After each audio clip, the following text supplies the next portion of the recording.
More news that you certainly won't get on the ABC, which is why you're watching us, aren't you?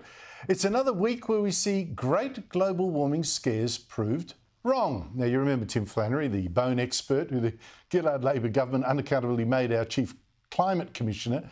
Remember his global warming prediction in 2007? Even the rain that falls isn't actually going to fill our dams and our river system. Well, update. Sydney's huge Warragamba Dam spilled over again on the weekend, 100% full for the second time in 3 years. It's probably spilled now 4, 5, 6 times since Tim Flannery's prediction. I was thinking of that when I saw another professional global warming scaremonger pop up after many months of invisibility. Greta Thunberg arrested in Holland this time. The Hague blocking the road for some reason. Joining me from London is writer, broadcaster and author Esther Krakue. Esther, great to see you again. I won't spend much time on this. It's a bit low rent, isn't it, that kind of arrest? I mean, here's someone that used to get invited to all the big parties, the UN, Davos, the European Union, British parliamentarians, now chucked in a divvy van in Holland.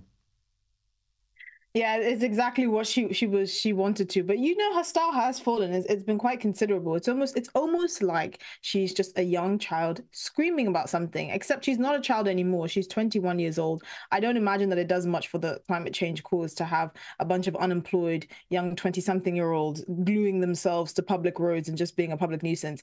I mean, in this particular case, Greta Thunberg was arrested for twice in one day, twice because she was part of an Extinction Rebellion protest outside of The Hague, trying to get the Dutch government to reduce its fossil fuel subsidies. Of course, these people offered no alternatives. They don't talk about the fact that over 80% of the world's energy use still comes from fossil fuels. They have no alternatives. They just want everything to be banned and to send us back to the Stone Ages. But this is what she wants. This is what she likes. She lives for the attention. I mean, every time she's arrested now, she just smiles. She doesn't bother walking. I mean, she literally just goes limp. She looks like something out of Coming to America. You know that scene where Eddie Murphy's character was being carried by 6 men and refused to let his feet touch the ground. I think she thinks she's kind of the low budget version of that.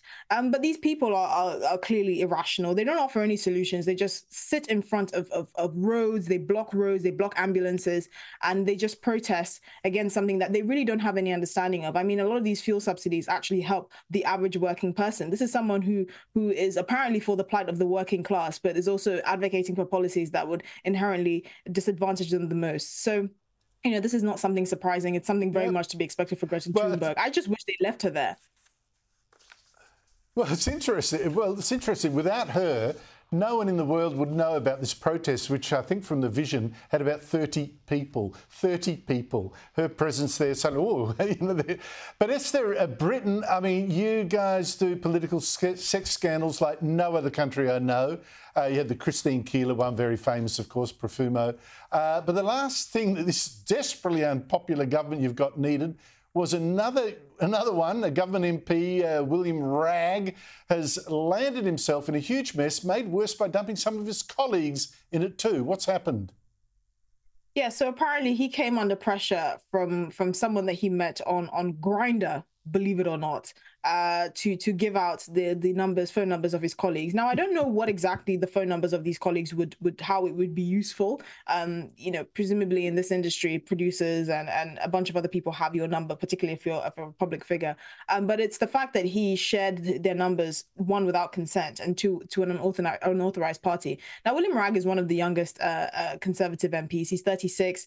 He started his career as a councillor in 2011, having been a primary teacher for only a few years before that. So he doesn't really have much life experience. He says he's standing down at the next general election to actually relive some of his youth that he feels that he dedicated to politics. But this man is clearly very inexperienced. There's a huge problem amongst the Conservative Party about actually vetting the people that you have stand as candidates.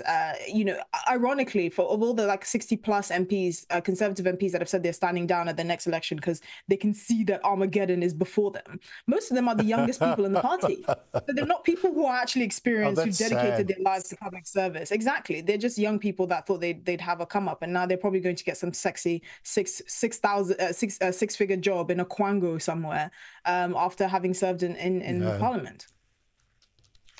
Well, what makes his actions even more stupid was that apparently there's some suggestion he felt being blackmailed. He gives this person, this bloke on Grindr, the numbers of others. The guy sends them messages, and a couple of MPs actually send him pictures of themselves as well. So massive embarrassment all around. Esther, I look to you not just for the moral advice on the ways of the world, but fashion advice as well. I noticed your tweet on lip fillers are ghastly, for instance.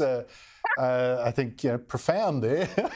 But I wonder if you can help with one more. Ozempic, drug invented actually for treating diabetes, turns out to be brilliant at helping people lose weight by suppressing their appetite. Unkind people have suggested I go on it. It's gone massive. But it's cheating, isn't it? And this is, in fact, something raised by an American actor, John Peck. Here he is. All that work, and what did it get me? Why did I do it? Josh Peck, actually. The debate is why manly is self-discipline or using drugs. That's cheating. Yes, I mean, clearly it's not the advisable route because it's a drug meant for people with diabetes. I mean, Oprah Winfrey, who made hundreds of millions of dollars of Weight Watchers. I've mistimed this, Esther. I should have come to you because we'll have to have a separate segment later. Out of time. Esther Krakue, you're not in favour, I'm not in favour. There you go.